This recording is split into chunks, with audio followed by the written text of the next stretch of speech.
नमस्कार मित्रों, गुरुकुल की इस व्याख्यान माला में आप सब लोगों का स्वागत है। मैं डॉक्टर पंकज कुमार मिश्र आप लोगों के सामने मृच्छकटिकम के 7वें अंक को लेकर के उपस्थित हूं और इसकी कहानी को और कहानी के साथ साथ जो संस्कृत में इसके टेक्स्ट्स हैं उनको जानने की कोशिश कर रहे हैं। उनके प्रसंग, उनकी जो तार्किकता है, एक प्रेमी हृदय की जो भावना होती है, इन सबको हम जानने की कोशिश कर रहे हैं। हमने देखा कि चारुदत्त जाता है वसंत सेना को गाड़ी से उतारने के लिए 7वें अंक में, और अचानक सामने एक व्यक्ति को देखता है, एक पुरुष को देखता है जिसके पैरों में जंजीर है।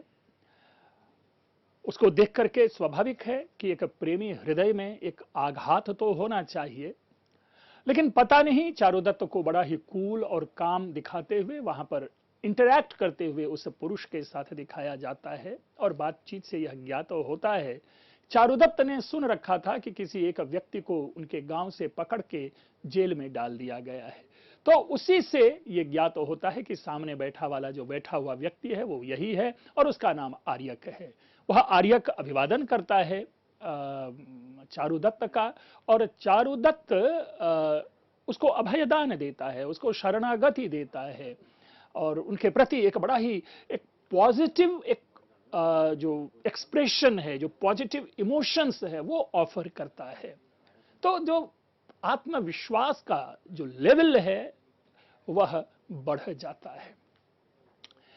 इसी बीच चारुदत्त आदेश देता है, जो गाड़ी वाला है, गाड़ी चलाने वाला जो वर्धमानक है, उस वर्धमानक को आदेश देता है कि वर्धमानक चरणात् निगडम अपनय, अर्थात जो पैर में जो लगी हुई जंजीर है उस जंजीर को हटा दो। चेट कहता है यतार्य आज्ञापयति, चेट जाता है, उसके पैरों की जंजीर को हटाता है और आकर के रिपोर्ट करता है चारुदत्त को कि आर्य अपनीतानि निगडानि, जो निगड यानी जंजीर है उसको हमने दूर कर दिया है, हटा दिया है। That means now Aryak is free. अब आर्यक के पैरों में वह जंजीर जकड़ा हुआ नहीं है। आर्यक कहता है स्नेहमयान्यन्यानि दृढ़तराणि दत्तानि, यानी मेरे मन में पहले से भी अधिक स्नेह उत्पन्न हो गया। देखिए, स्नेहमयानि अन्यानि दृढ़तराणि दत्तानि, बड़ा सुंदर है प्रयोग कि दृढ़तर, ये जो स्नेहमय जो अन्य जो ये जो भाव है, ये जो जंजीर आदि आपने हटाया, ये एक और अतिरिक्त स्नेह आपके प्रति जो है वो मेरा दृढ़तर हो गया, दृढ़तर बन गया। विदूषक कहता है कि संगच्छस्व निगडानि एषोपि मुक्तः सांप्रतम वयम व्रजिष्यामः, कि ठीक है कि ये जो जंजीर है भाई इनको साथ ले आओ, और ये जंजीर भी मुक्त हो गया। देखिए, मुक्त दो लोग हो रहे हैं, एक जिनके पैरों में वह जंजीर है वह मुक्त हो रहा है, अर्थात आर्यक मुक्त हो रहा है, और जिस कारण से वो जंजीर बंधा वो जंजीर भी मुक्त हो रहा है, अर्थात जंजीर भी अब बिना काम का है। तो कहता है कि यशोपे ने मुक्त है, इसको भी अब ये छुटकारा मिल गया, तो चलो सांप्रतम वयम व्रजिष्यामः, अब हम लोग चलते हैं। चारुदत्त कहता है धिक् शांतम, अरे इस शांत को, इस शांति को धिक्कार है। आर्य कहता है सखे चारुदत्त अहमपि प्रणयेण इदम प्रवहणमारूढ़ तत्क्षंतव्यम, कि है मित्र चारुदत्त, मैं भी प्रणय के कारण ही इस गाड़ी में बैठा हूं, इसलिए आप मुझे क्षमा करें। यानी अगर मैं ये गाड़ी में बैठ करके आप जिसकी प्रतीक्षा कर रहे हैं, यदि वो वसंत सेना नहीं आई है, अगर उसके कारण आपके मन में किसी भी प्रकार का भाव है, तो आप मुझे उसके लिए क्षमा करें। मैं भी आपके इस प्रणय से ही बंधा हुआ हूं, ऐसा आप समझें। स्वाभाविक है चारुदत्त का अनुकूल उत्तर आएगा, और चारुदत्त कहता है अलंकृतोस्मि स्वयं ग्राह प्रणयेन भवता, कि भाई स्वयं ग्राह प्रणयेन, आपने जो ये स्वयं ही मेरे प्रति जो ये प्रणय जो प्रकट किया है, आपके इस स्वयं के प्रणय भाव से मैं अलंकृत हूं, मैं धन्य हूं, मैं कृतज्ञ हूं। वस्तुतः ये शिष्टाचार के शब्द होते हैं, और इसीलिए यहाँ पे जो अलंकृतोस्मि आदि जो शब्द है, यह किसी आभूषण से अलंकृत नहीं समझा जाना चाहिए, बल्कि 2 या 3 सुंदर वचन का परिणाम होता है, जिसके कारण चारुदत्त कहता है कि मैं अलंकृत हूं। अब आर्यक और चारुदत्त के बीच में एक कह सकते हैं कि संवाद है, और वह संवाद से ही कहानी का विस्तार होता है और कहानी के भाव को हम समझ पाते हैं। अभ्यनुज्ञातो भवता गंतुमिच्छामि। भाई, आपने बड़ी भांति, आपका मैं कृतज्ञ हूं, आपने मुझे ऐसा सम्मान दिया, आपने मुझे ऐसा भाव दिया, मैं उसके लिए अनुग्रहित हूं आपका। अब मैं गंतुमिच्छामि, अब मैं जाना चाहता हूं। मैं आपकी गाड़ी में यहां तक बैठ करके आया, आपने मुझे इतना सम्मान दिया, आपने मुझे शरणागति दी, अब मैं यहां से चलना चाहूंगा। चारुदत्त कहता है गम्यताम, तो आर्यक कहता है भवतु अवतरामि, यानी दूसरे शब्दों में अभी तक जो आर्यक है वो गाड़ी पे ही बैठा हुआ है। क्यों? क्योंकि आर्यक क्या कहता है, भवतु, अच्छा तो ठीक है, अवतरामि यानी मैं गाड़ी से अब उतर रहा हूं, अभी तक गाड़ी में ही बैठा था। चारुदत्त कहता है सखे नावतरितव्यम, नहीं नहीं नहीं, गाड़ी से उतरने की कोई आवश्यकता नहीं, आप गाड़ी में ही बैठे रहें। प्रत्यग्रापनीत संयमनस्य भवतो लघु संवारागते। भाई, आप जो पहले ही आए हैं, यहां पर आए, निकल करके आए हैं, है ना, वो भवतः संयमनस्य और लघु संवारागति, ये जो है आपकी गति जो है बड़ी तेज है, और इस प्रकार से आप अभी यहीं रहें। प्रोबेबली जो चारुदत्त इसके माध्यम से संकेत देना चाहता है कि शायद ये गाड़ी ही आपको छोड़ने के लिए जाए, तो इसलिए आप ये गाड़ी में ही बैठे रहें, क्योंकि सुलभ पुरुष संचारेस्मिन् प्रदेशे प्रवहनम विश्वासम उत्पादयति। देखिए क्या होता है, बड़ी अच्छी पंक्ति है ये, कि कभी कभी गाड़ी का जो शान शौकत है, गाड़ी की बनावट, गाड़ी के नाम से ही हमें सम्मान प्राप्त होता है कि अमुक व्यक्ति का यह गाड़ी है, इसे जाने दो। तो कहता है अस्मिन् प्रदेशे, अर्थात इस प्रदेश में। किस प्रदेश में? जिस प्रदेश की यह कहानी चल रही है, सामान्य रूप से हम लोग जिसे उज्जैनी कहते हैं, ये उज्जैनी की कहानी है, तो इस उज्जैनी जैसे प्रदेश में सुलभ पुरुष संचारे, अर्थात जो सामान्य रूप से जो सुलभ पुरुष का जो हर जगह बार बार आपको राह में व्यक्ति का संचरण दिखाई देने वाला जो यह प्रदेश है, उस प्रदेश में प्रवहनम विश्वासम उत्पादयति, कि यदि आप गाड़ी से चल रहे हैं तो आपके मन में विश्वास उत्पन्न करता है। दूसरे शब्दों में आज भी हम देखते हैं कि बड़ी गाड़ियां जो होती है वो राह पर चलने वाले लोगों के लिए एक उच्च विश्वास का कारण बन जाता है कि जरूर ये अच्छे खाते पीते घर का है, जरूर ये सम्माननीय व्यक्ति होगा, या जरूर ये समाज का एक प्रतिष्ठित व्यक्ति होगा। तो गाड़ियां भी कभी कभी जो है वो स्टेटस सिंबल है, और वो आज ही नहीं, प्राचीन काल में भी जो गाड़ियां थी वो स्टेटस सिंबल बन करके यहाँ पर प्रतीक के रूप में हमारे सामने उपस्थित है। और चारुदत्त कहता है कि तत्प्रवहनेनैव गम्यताम, इसलिए मैं आपसे प्रार्थना करता हूं कि आप इस गाड़ी से ही जाएं, आप उतरे नहीं, आप गाड़ी पर ही बैठे रहें, और जिस गाड़ी से यहां तक आए हैं इसी गाड़ी से आप अपने गंतव्य तक पहुंचे। आर्य कहता है यथा भवान, भाई आपने जैसा कहा मुझे स्वीकार है, आपसे मैं बाहर नहीं हूं, और आपकी जो ये प्रार्थना है मैं उसे स्वीकार करता हूं। चारुदत्त कहता है क्षेमेन व्रज बांधवान, और क्या कह रहा है कि क्षेम से यानी कल्याण से अपने बंधु बांधवों को आप ले चलें। दूसरे शब्दों में, जो आप जा रहे हैं और आप बंधु बांधव जो है वो कल्याण को, सौख्य को प्राप्त होए, तो ऐसे रूप में वो उनके लिए एक प्रकार से विशेष हैं। आर्यक कहता है ननु मया लब्धो भवान बांधव, नहीं मुझे तो मिल गया, मैंने प्राप्त कर लिया अपने बंधु को, मैंने अपने मित्र को, मैंने अपने सखा को, मैंने अपने स्वजन को अब प्राप्त कर लिया, और वो आप हैं, अर्थात आप ही मेरे स्वजन हैं, आप ही मेरे बंधु बांधव हैं, और जिसे मैं प्राप्त कर गया। चारुदत्त कहता है स्मर्तव्योस्मि कथांतरेषु भवता, ठीक है कि जब ये सारी की सारी घटनाएं घट जाएं, आप अपने उद्देश्य में सफल हो जाएं, अब जिस कार्य के लिए जेल से भागे हैं उस कार्य की सिद्धि हो जाए, तो आप मुझे जरूर स्मरण कीजिएगा, आप जरूर मुझे याद कीजिएगा। देखिए कथांतरेषु शब्द जो है हमें इसको फोकस करना है। कथांतरेषु का मतलब क्या हुआ? कथा के अनंतर, कहानी के बाद। भाई कौन सी कथा, कौन सी कहानी? तो फिर हमें उनको यही जो भाव जो मैंने आपके सामने अर्थ दिया कि जिस लक्ष्य के लिए आर्यक चला है, जिस उद्देश्य की सिद्धि के लिए आर्यक चला है, जिस कारण से आर्यक जेल से निकला हुआ है, उस कार्य को सिद्ध करने के बाद हे आर्यक, आप मुझे जरूर स्मरण कीजिएगा। हम लोग भी एक कर्टसी में इस तरह की बात करते हैं कि अच्छा ठीक है, जा रहे हैं, इस नाचीज को जरूर याद रखिएगा। तो बस वही एक कथन है, यही एक भाव है।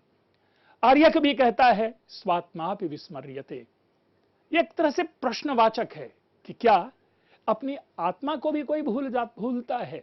स्वात्मापि विस्मर्यते, नहीं नहीं नहीं नहीं नहीं भाई, हम अपनी आत्मा को कभी नहीं भुला सकते। अर्थात हे चारुदत्त, आप मेरी आत्मा हैं, और जिस प्रकार व्यक्ति अपनी आत्मा को नहीं भुलाता, जिस प्रकार व्यक्ति अपने प्राण को नहीं भुला सकता, जिस प्रकार व्यक्ति अपनी जान को नहीं भुला सकता, जिस प्रकार व्यक्ति अपने अनन्य को नहीं भुला सकता, उसी प्रकार हे चारुदत्त, मैं आपको नहीं भुला सकता। चारुदत्त कहता है त्वाम रक्षन्तु पथि प्रयांतम अमराः, मतलब आपको भाई पथि प्रयांतम यानी राह में चलते हुए, जब आप रास्ते में चल रहे होंगे तो अमराह त्वाम रक्षन्तु यानी देवता गण आपकी रक्षा करें। मतलब बहुत ही सुंदर। देखिए दोनों का जो एक बड़ा ही मैत्रीपूर्ण, एक ऐसा लग रहा है कि जो दोनों एक दूसरे को वर्षों से जान रहे हों और एक दूसरे के सुख दुख में सदैव दोनों साथ रहे हों। अब इस प्रकार की भाषा का प्रयोग हो रहा है, और जिसको कहते हैं ना कोई किसी से कम नहीं, नहले पे दहला। अगर आर्यक बहुत अधिक विनम्रता का संवाद प्रयोग कर रहा है तो चारुदत्त उससे भी अधिक विनम्र बन करके उसको उत्तर दे रहा है। तो कह सकते हैं कि दो पढ़े लिखे महाव्यक्तित्व, जिसने जीवन दर्शन को भली भांति समझ रखा है, ऐसे महाव्यक्तित्व का यह संवाद है। और मित्रों देखिए, साहित्य हम पढ़ते हैं केवल कहानी के लिए नहीं, केवल आनंद के लिए नहीं, हम इस रूप को भी ग्रहण करते हैं कि अपने सामने वाले व्यक्ति से हम कैसे संवाद करें, किस प्रकार की शब्दावली का प्रयोग करें। क्योंकि हम आप सभी जानते हैं कि ऐसी बानी बोलिए मन का आपा खोय, औरन को शीतल करे आपहु शीतल होय। तो यही वो संवाद है। आर्यक उसका जवाब देता है कि संरक्षितो हम त्वया, अब मुझे किसी देवी देवता की जरूरत नहीं, मुझे रास्ते में चलते हुए किसी भी देवता की जरूरत नहीं। त्वया अहम संरक्षितः, आपने अगर मुझे मेरी रक्षा कर दी तो अब मुझे किसी की रक्षा की जरूरत नहीं है, और मैं आपसे भली भांति संरक्षित हूं। चारुदत्त कहता है नहीं, स्वैर भाग्यैः परिरक्षितोऽसि, नहीं नहीं, हम कोई नहीं होते आपको बचाने वाले, आपको तो आपके भाग्य ने बचाया। ये आपका प्रबल भाग्य है, जिस भाग्य के कारण अगर आप बचे हैं। अगर यही दौर्भाग्य होता तो शायद आप आज बच नहीं पाते। इसलिए हम या आप कोई नहीं, ये भाग्य बलवान है, जिस भाग्य के कारण आप यहां पर रक्षित हैं, सुरक्षित हैं। ननु हे तत्रापि हेतुर्भवान।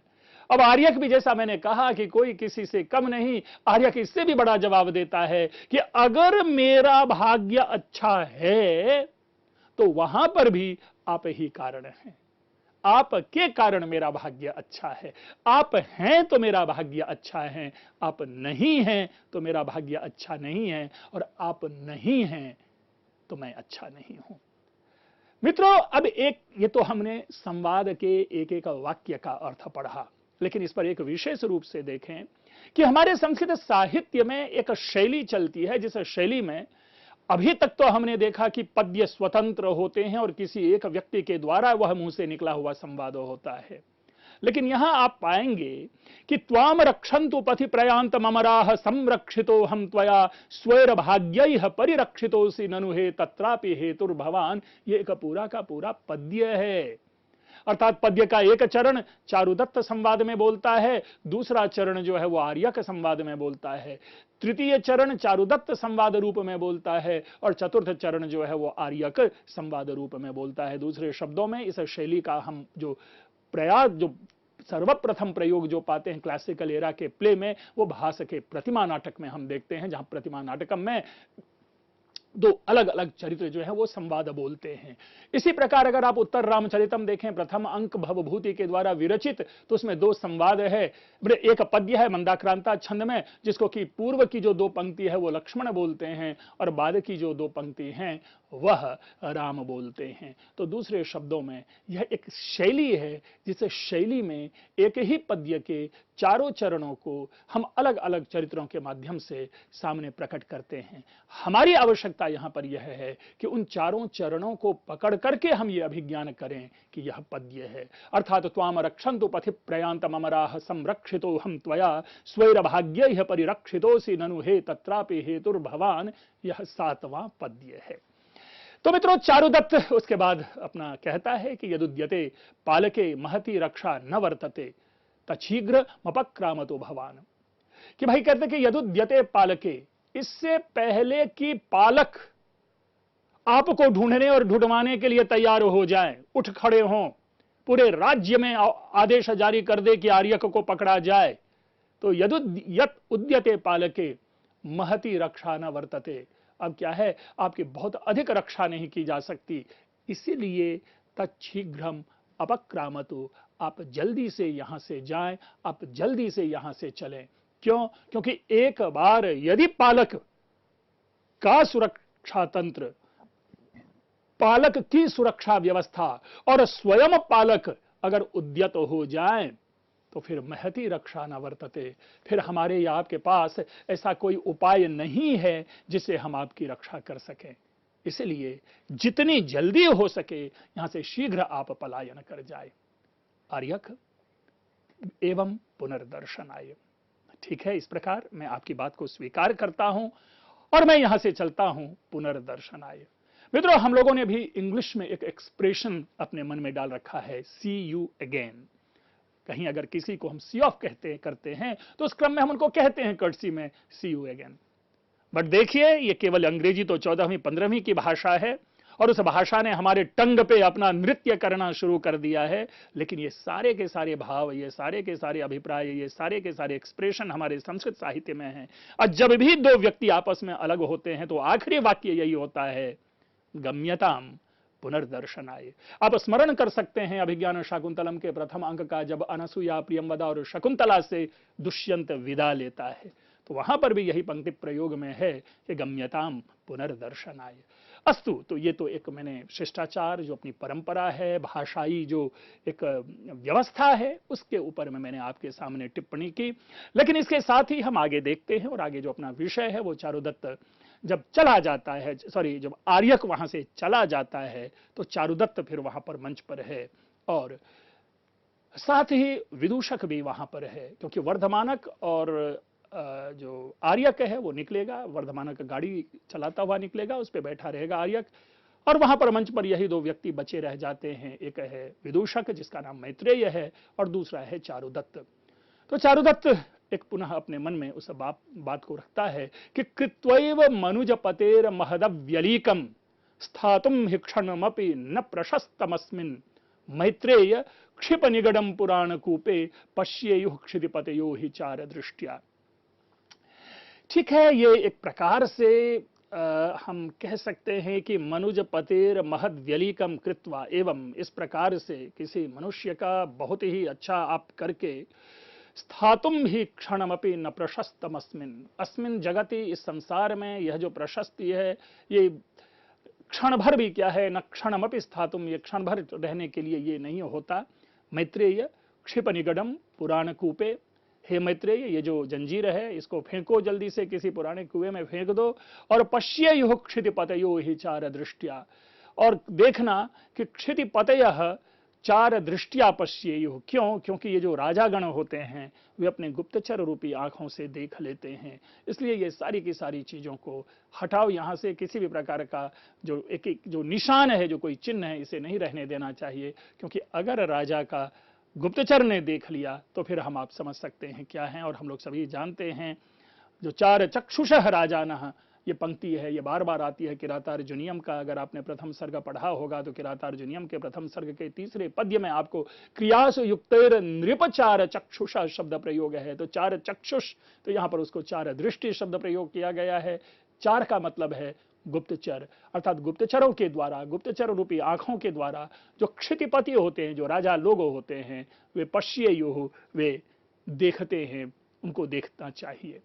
एनीवे, ये सारी बातें होती है। इसी बीच में एक अशुभ होता है और वह अशुभ यह है कि चारुदत्त की जो बाईं आंख है वो फड़कने लगती है। वामाक्षि स्पंदनम सूचयित्वा। हम आप सभी जानते हैं कि हमने अपने शास्त्रीय परंपरा में, सामुद्रिक शास्त्र में हमने ये सीखा है कि अगर पुरुष की बाईं आंख फड़के तो अशुभ होता है, पुरुष की दाईं आंख फड़के तो शुभ होता है, स्त्री की दाहिनी आंख फड़के तो अशुभ होता है, स्त्री की बाईं आंख फड़के तो अशुभ होता है। मित्रों, इसका कोई कार्य कारण संबंध नहीं है। हमने अपने मन से इस प्रकार की कुछ बातें जो है अपने जीवन में गढ़ ली है कि राह चले और बिल्ली रास्ता काट जाए तो अशुभ होता है। ऐसा कुछ हम अपने मन में, हम किसी के अधीन अपनी कमजोरी को ना रखें। लेकिन मैं चूंकि परंपरा की बात करता हूं, अपनी संस्कृति की बात करता हूं, और अपनी सांस्कृतिक परंपरा में बाईं आंखों का फड़कना अशुभ माना जाता है। तो कहता है वो मैत्रेय से कि सखे मैत्रेय वसंत सेना दर्शनोत्सुको यम जना। मित्र, ये सारी बातें तो आ गई, आर्यक चला गया, आर्यक छूटा, आर्यक मेरी बैलगाड़ी में बैठ करके आ गया, लेकिन फिर भी जो मेरा ये हृदय है, मेरा जो ये मन है, वो वसंत सेना को दर्शन, वसंत सेना को देखने के लिए उत्सुक है। वसंत सेना दर्शनोत्सुको यम जना। अयम जना यानी मैं चारुदत्त वसंत सेना को देखने के लिए उत्सुक हूं, समुत्सुक हूं। पश्य अपश्यतोद्यताम कांताम वामा वामम स्फुरति लोचनम अकारण परित्रस्तम हृदयम व्यथते ममा। कि भाई देखो कि उस कांता यानी अपनी प्रेमी, अपनी जो प्रेमिका है, उस प्रेमिका को आज देखे बिना मेरी बाईं आंखें फड़क रही है। चूंकि मैंने उस अपनी प्रेमिका को नहीं देखा, मेरी बाईं आंखें फड़क रही है। मित्रों देखिए, हमारे प्रेम के जीवन में यह होता है कि हमारा जो दिन की शुरुआत प्रेमिका के शब्दों से होती है और रात की जो समाप्ति है वो प्रेमिका के शब्दों से होती है। और अगर प्रेमिका का शब्द कान में सुनाई पड़ जाता है तो मन प्रफुल्लित हो उठता है, और अगर प्रेमिका का शब्द कान में नहीं सुनाई पड़ता है तो मन जो है वह विभिन्न प्रकार की दुर्भावनाओं से, विभिन्न प्रकार के शंका और संदेहों से उतावला होने लगता है। वही बात यहां पर कही जा रही है कि उस प्रेमिका को देखे बिना मेरी जो बाएं आंखें फड़फड़ा रही है। अकारण परित्रस्तम हृदयम व्यथते ममा। और बिना ही कारण के से क्या है कि मेरा जो ये मैं डरा हुआ फील कर रहा हूं, कुछ अनहोनी सी हमारे मन में घट रही है, और मेरा जो यह हृदय है वो पीड़ित हो रहा है, वह व्यथित हो रहा है। भीतर एक प्रकार का तुमुल कोलाहल चल रहा है। तदेह गच्छावह। तो चलो फिर यहां से चलते हैं, मन नहीं लगता। मित्रों देखिए, जो एक खास समय होता है वो पता नहीं प्रेमिका हमारे अपने मन को अपने वश में कर लेती है। हम उसके इस तरह से अधीन हो जाते हैं कि उनकी अच्छाई से हम अच्छा फील करते हैं, उनकी बुराई से बुरा फील करते हैं। चूंकि चारुदत्त के मन में वसंत सेना के प्रति कुछ एक अपशकुन सा प्रतीत हो रहा है, इसलिए चारुदत्त यहां पर, चारुदत्त जैसा धीर गंभीर शांत व्यक्ति भी विचलित हो उठा है। कथम अभिमुख मनाभ्युदयिकम श्रमणक दर्शनम। अचानक क्या हो रहा है कि सामने से एक बौद्ध सन्यासी आ रहा है। और मित्रों यह भी बता दें, हमारे यहां बौद्धों का दर्शन, जैनियों का दर्शन, जो दिगंबर जैन होते हैं, हमारी परंपरा में उसे अशुभ माना जाता रहा है। आप मुद्रा राक्षसम में चले जाएं, वहां पर भी कथम प्रथममेव क्षपणक दर्शनम पंक्ति आती है। अरे कैसे ये सुबह सुबह सबसे पहले ये क्षपणक का दर्शन हो रहा है, ये जैन सन्यासी का दर्शन हो रहा है। यहां पर भी आप देखेंगे कह रहे कथम अभिमुखम अनाभ्युदयिकम, अर्थात ये अकल्याण को देने वाला ये श्रमणक का जो है ये दर्शन हमें हो रहा है। कहीं कुछ बुरा तो नहीं होने वाला है। विचार ये सोच करके प्रविशतु अयम अनेन पथा। ठीक है, ये रास्ता हमें जहां की ओर ले जाए, जिस ओर ले जा रहा है, इस रास्ते से हम प्रवेश करें। वयमप्यनेनैव पथा गच्छामः, और हम भी इसी रास्ते से चल रहे हैं। इस प्रकार ये मंच पर ये नाटक जो है 7वां अंक खत्म होता है, सारे निकल चलते हैं मित्रों। लेकिन मूल विषय यही है कि इस पूरे में हम दो बात देखते हैं कि सुरक्षा एक प्रकार से मिल जाती है आर्यक को, और दूसरा वसंत सेना जिसकी प्रतीक्षा कर रहा है चारुदत्त, उसका वह दर्शन नहीं कर पाता। तो एक और हर्ष है और एक और दुख है। तो सुख दुख के बीच में, जिसको हम कहते हैं कि सुख दुख है दोनों जीवन में, या मधु विष है दोनों जीवन में, दोनों मिलते जीवन क्रम में मधु पाने से पहले विष मूल्य अरे कुछ बढ़ जाता है, रोने वाला ही गाता है। तो ये जीवन का जो उत्थान पतन है, जो रोता है वही गाता है, और जो गाता है उसी के जीवन में रोना भी आता है। तो एक प्रकार से ये केवल आर्य का अपहरण नहीं है, बल्कि हम जैसे जो पाठक हैं उनके लिए यह भी संदेश है कि जीवन सदैव एक समान नहीं रहता। आप लोगों ने ध्यानपूर्वक सुना, आप लोगों का बहुत बहुत धन्यवाद।